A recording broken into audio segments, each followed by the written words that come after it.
Kami percaya bahwa Tuhanlah yang akan menjadi kekuatan dalam hidup kami. Tuhan, Kau akan yang mencurahkan kekuatan dari tempat yang maha tinggi buat kami semua. Kami menanti-nantikan Tuhan dan kami akan dapat kekuatan yang baru. Terima kasih Bapa. Cuma Tuhan silakan duduk kembali. Mazmur 18 ayat yang ke-7 bilang gini. Ketika aku dalam kesesakan, aku berseru kepada Tuhan. Kepada Allahku, aku berteriak minta tolong. Ia mendengar suaraku dari baitnya. Teriakku minta tolong kepadanya sampai ke telinganya. Kepada siapa Anda berseru menentukan kemenanganmu? Katakan amen. Raja Daud berkata, ketika aku dalam kesesakan aku berseru kepada Tuhan. Kepada Allahku aku berteriak minta tolong. Waktu Anda dalam kesesakan, Anda berseru kepada siapa? Anda berteriak minta tolong sama siapa? Karena sungguh kepada siapa Anda berseru akan menentukan kemenanganmu.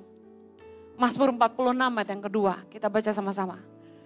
Allah itu bagi kita tempat perlindungan dan kekuatan.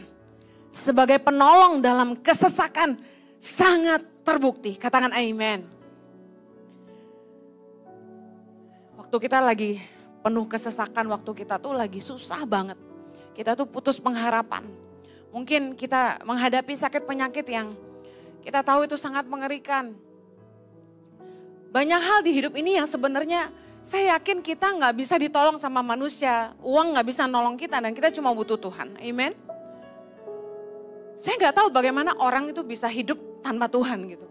Karena buat saya hanya untuk berpikir saja. Kita tuh butuh hikmat Tuhan di hati kita. Amen. Bisa bangun tiap pagi aja tuh butuh kasih karunia Tuhan. Kita bisa bekerja saja. Kekuatan yang kita punya untuk bangkit ini dari Tuhan. Kita bisa lakukan apapun semua tuh dari Tuhan. Gak ada kehebatan kita sama sekali. Waktu saya dalam kesesakan, saya cuma selalu berseru sama Tuhan. Ada di titik di mana saya lihat, kenapa burung Raja Wali itu terbang sendirian. Tapi dia kalau terbang tinggi. Dia berada di bukit-bukit yang tinggi. Dia sendirian. Saya belajar bahwa di dalam kepemimpinan, dalam hidup kita juga, kita akan sampai di satu titik di mana kita nggak bisa ngandalin siapa-siapa. Kita harus sendirian dengan Tuhan. Amen. Ada hal-hal yang mentok deh, orang gak bisa tolong kita.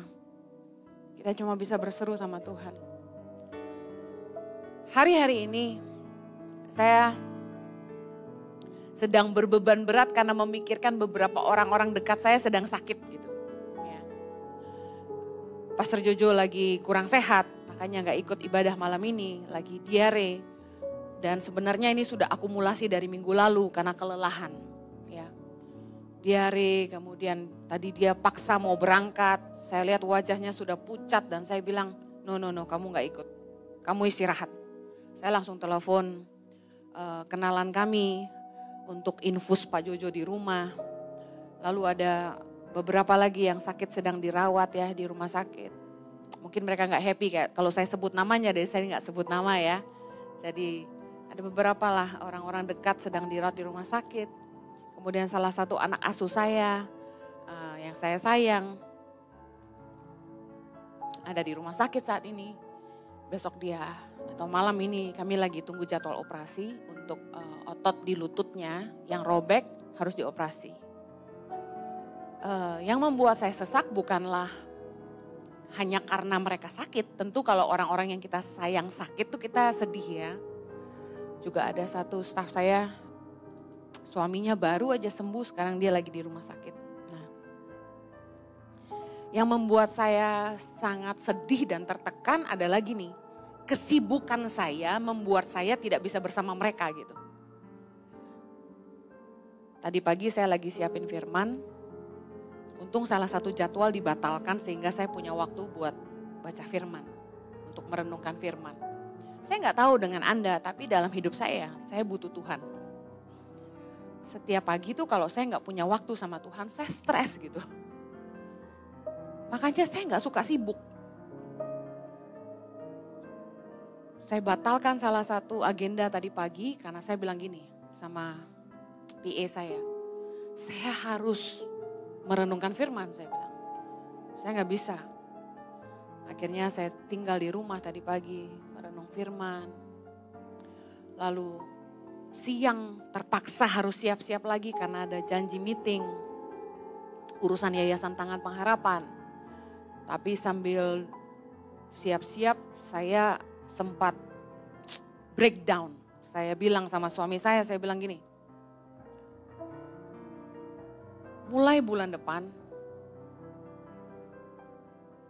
saya nggak mau ada acara apapun tiap pagi sampai jam 1. Kenapa sampai jam 1?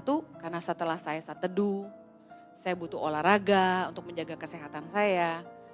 Saya butuh waktu makan siang sama anak-anak saya. Jam 1 baru saya siap untuk meeting sampai malam gak apa-apa. Karena tiap hari itu jadwal saya padat sampai jam 11 malam, Bapak Ibu. Jadi saking lelahnya, jadwal gak berhenti, pergi terus, saya tuh gak happy gitu. Jadi saya bilang sama suami saya, mulai bulan depan, hapus semua jadwal saya hanya mau ketemu orang di atas jam 1, saya bilang gitu. Karena kami ada jadwal mentoring. Saya senang melayani, tapi kesibukan itu membuat kita kering gitu. Akhirnya saya bilang sama suami saya, cuma satu yang bisa membuat saya mau membatalkan waktu saya saat teduh adalah kalau orang itu mau mati, saya bilang. Sampai orang itu mau mati baru saya akan pergi, saya bilang gitu. Ibaratnya Bapak Ibu bisa ngerti ya, rasa putus asa saya dengan jadwal saya itu sampai segitunya gitu. Karena kalau diturutin,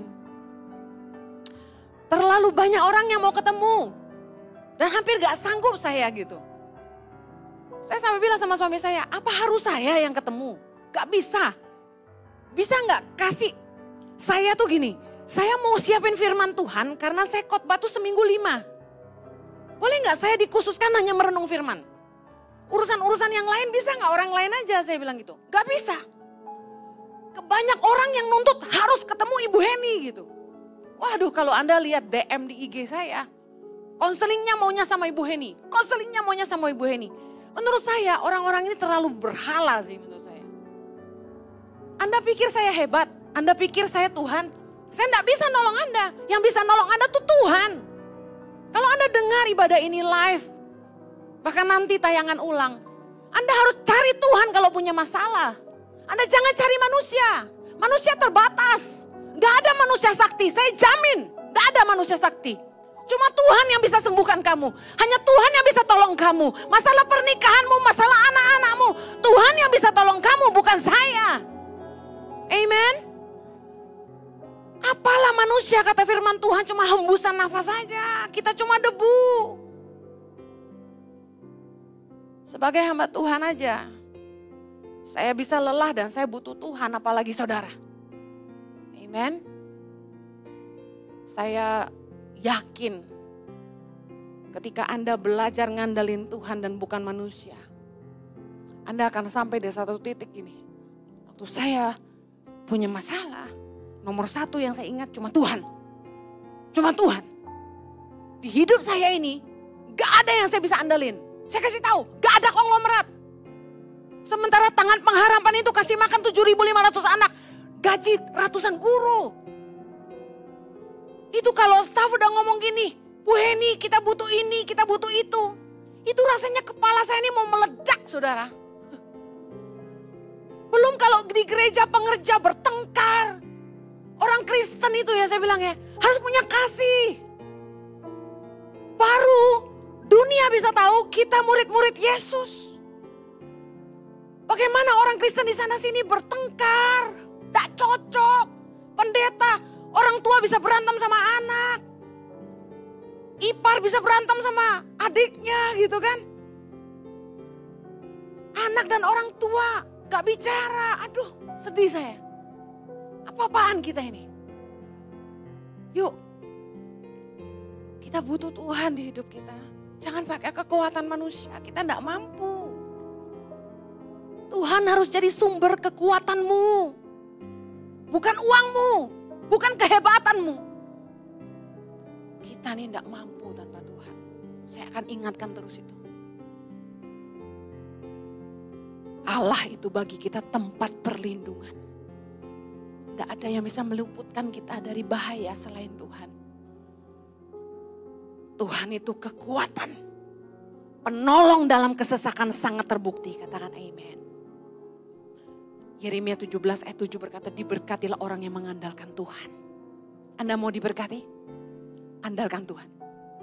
Berhenti ngandalin manusia. Pakai lututmu, cari Tuhan. Kamu butuh uang, jangan cari konglomerat. Jangan cari orang hebat, cari Tuhan. Dia sumber pertolongan. Seumur hidup saya tidak pernah minta-minta. Saya nggak punya taker mentality, beggar mentality. Saya punya giver mentality. Saya suka memberi, saya tidak suka mengambil. Saya kasih tahu, punyalah mental memberkati, bukan mengambil. Orang kalau punya beggar mentality, mental pengemis, itu sukanya ngandelin manusia. Tapi kalau Anda punya taker, giver mentality, Anda punya karakternya Tuhan. Tuhan itu karakternya suka memberkati.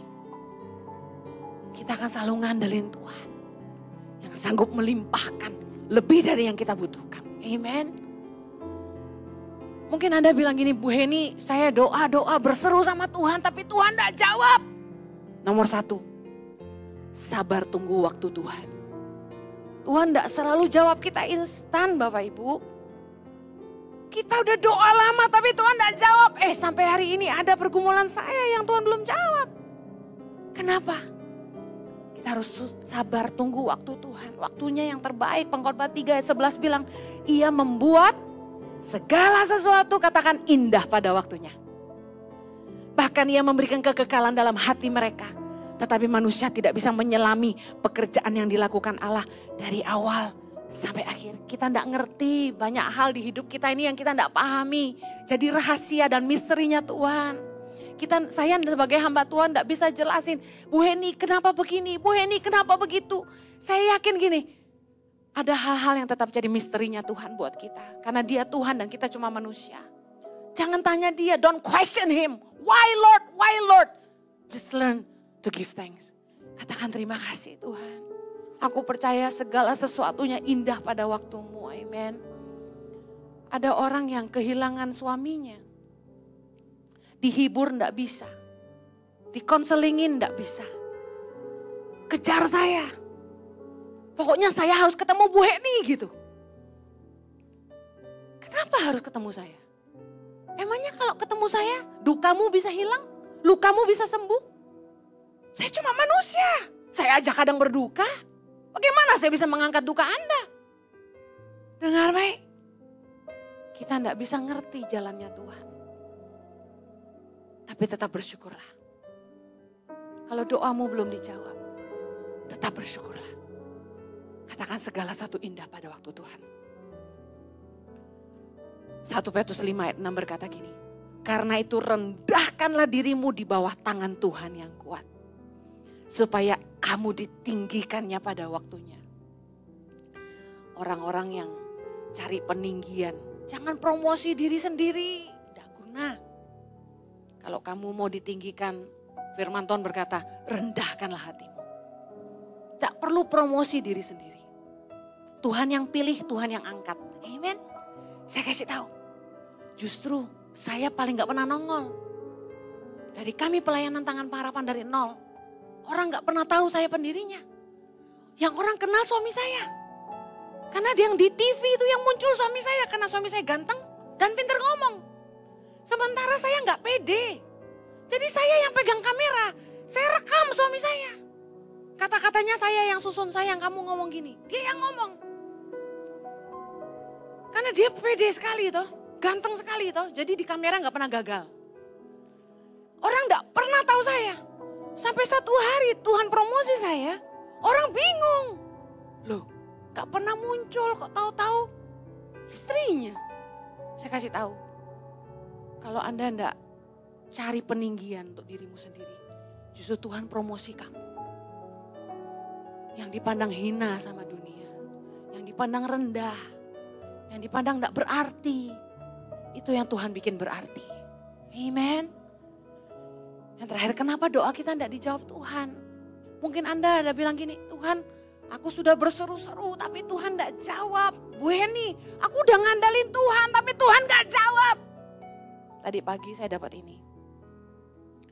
Kejahatan dan dosa itu sumber masalah. Kita tahu dalam Yesaya 59 dikatakan dosa adalah penghambat keselamatan. Ayat pertama bilang gini, sesungguhnya tangan Tuhan tidak kurang panjang untuk menyelamatkan dan pendengarannya tidak kurang tajam untuk mendengar. Tetapi yang merupakan pemisah antara kamu dan Allahmu ialah segala kejahatanmu. Dan yang membuat dia menyembunyikan diri terhadap kamu sehingga ia tidak mendengar ialah dosamu. Mungkin Anda bilang gini, Bu Heni saya gak jahat, saya juga gak hidup dalam dosa, tapi Tuhan tetap gak dengar. Bahkan saya puasa Bu Heni, saya puasa-puasa tapi Tuhan tetap gak jawab. Yesaya 35 ayat 3. Mengapa kami berpuasa dan engkau tidak memperhatikannya juga? Mengapa kami merendahkan diri dan engkau tidak mengindahkannya juga? Sesungguhnya pada hari puasamu, engkau masih tetap mengurus urusanmu. Dan kamu mendesak-desak semua buruhmu. Sesungguhnya kamu berpuasa sambil berbantah dan berkelahi. Serta memukul dengan tinju dengan tidak semena-mena. Dengan caramu berpuasa seperti sekarang ini, suaramu tidak akan didengar di tempat tinggi. Ayat 6, kita baca sama-sama. Bukan, berpuasa yang ku kehendaki ialah supaya engkau membuka belenggu-belenggu kelaliman dan melepaskan tali-tali kuk, supaya engkau memerdekakan orang yang teraniaya dan mematahkan setiap kuk, supaya engkau memecah-mecah rotimu bagi orang yang lapar dan membawa ke rumahmu orang miskin yang tak punya rumah. Dan apabila engkau melihat orang telanjang, supaya engkau memberi dia pakaian dan tidak menyembunyikan diri terhadap saudaramu sendiri. Ayat 8 baca sama-sama. Pada waktu itulah terangmu akan merekas seperti fajar dan lukamu akan pulih dengan segera.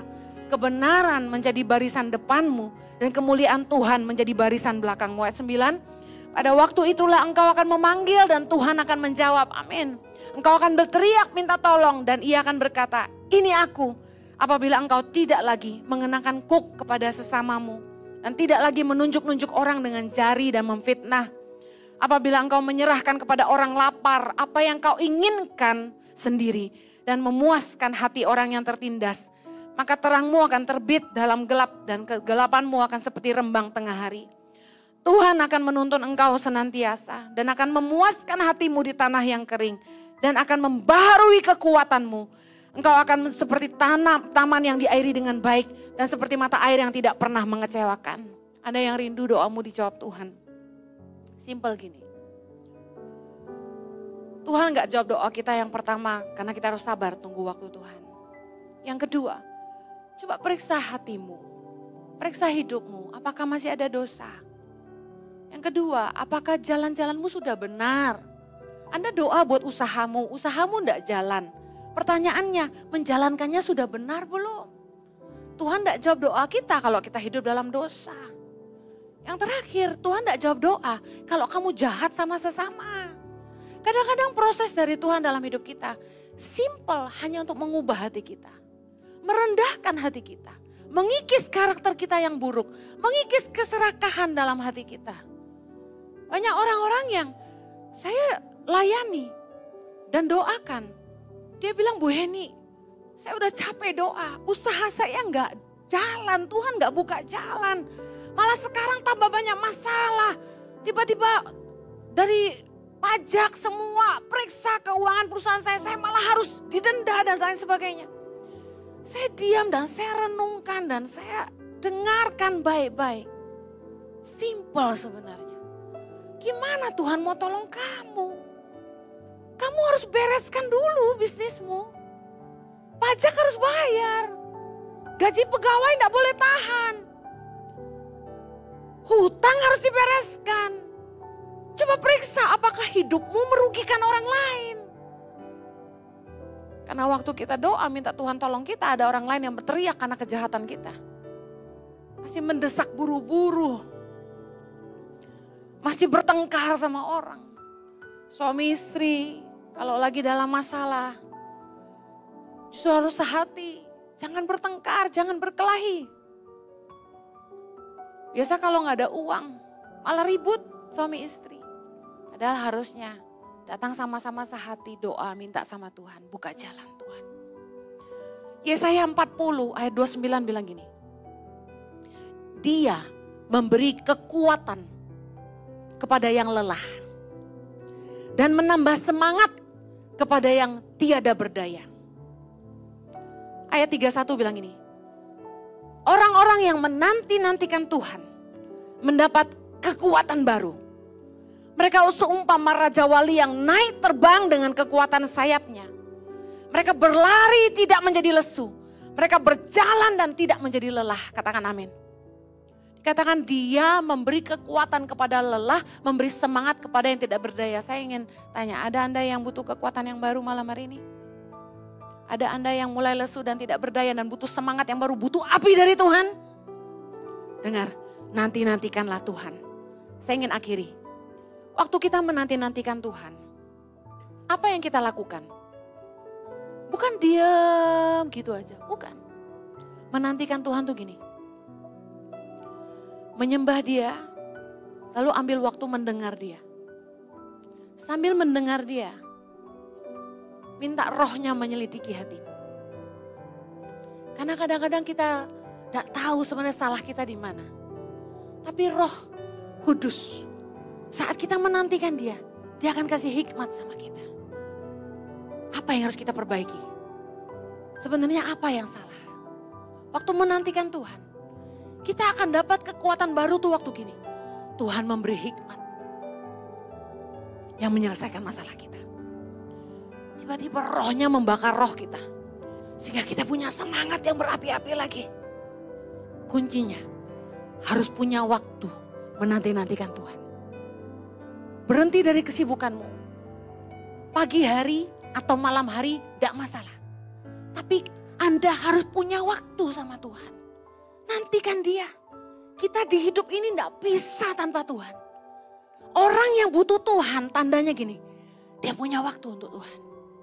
Karena dia tahu Tuhan sumber kekuatan. Tuhan sumber hikmat. Daripadanya lah sumber hikmat. Amin. Daripadanya lah sumber kekuatan. Orang yang ngandal kekuatan sendiri. Kerja sana kerja sini sibuk ini sibuk itu. Tidak punya waktu di kaki Tuhan. Itu orang yang ngandalin kekuatan sendiri. Tapi kalau Anda mengandalkan Tuhan. Anda ngerti. Aku butuh menanti-nantikan Tuhan. Hikmatku terbatas. Aku butuh hikmat Tuhan. Malam ini kita sembah Tuhan lagi sama-sama. Saya ngajak Anda menantikan Tuhan. Arahkan pikiranmu sama Tuhan. Buka hatimu, minta Tuhan lawat engkau. Mari buka hatimu, lawat Tuhan. Lawat umatmu Tuhan.